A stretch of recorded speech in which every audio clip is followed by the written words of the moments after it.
Dia harus lari, dia harus sembunyi sampai kemudian di padang gurun. Dan tahukah Bapak Ibu Saudara semuanya, di padang gurun itu bukan Daud itu sedang enak-enakan, Daud sedang kemudian pesta pora. Ayat itu mengatakan apa saudara? Daud takut. Saudara, kita bisa membayangkan, Anda bisa membayangkan, dia target utamanya raja untuk dihabisi. Bayangkan saudara, dia mungkin bisa berpikir, oke, aku tak pulang ke rumah bapakku saja.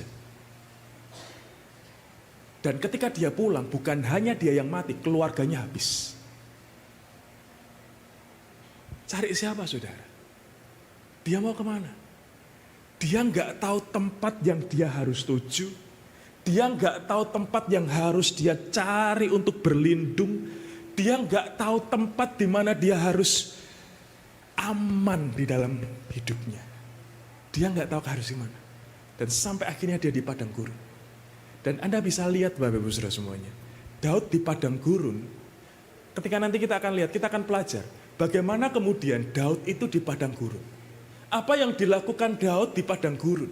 Apakah Daud kemudian protes seperti bangsa Israel pada waktu itu ketika kemudian ada di padang gurun dan kemudian dia tidak mendapatkan makan, dia tidak mendapatkan air dan kemudian bersungut-sungut dan protes kepada Allah. Apakah seperti itu? Apakah pada waktu itu Daud ketika di padang gurun menghujat Tuhan, Tuhan itu gimana toh? Tuhan itu jahat, Tuhan itu gak adil, Tuhan itu gak benar, ini gimana ini?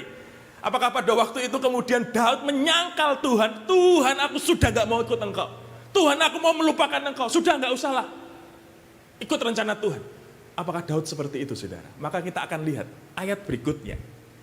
Mazmur pasal 63 ayat yang kedua saudara. Yang pertama kali kemudian muncul dalam mulut perkataan Daud, dalam pikiran dan hati Daud, bukan protes kepada Allah, bukan bersungut-sungut kepada Tuhan, bukan menyalahkan Tuhan sebagai pribadi yang paling bertanggung jawab gara-gara Tuhan ini aku di sini gitu saudara. Tapi ayat ini katakan apa saudara? Ya Allah, Engkaulah Allahku. Aku mencari engkau, jiwaku haus kepadamu, tubuhku rindu kepadamu seperti tanah yang kering dan tandus tiada berair.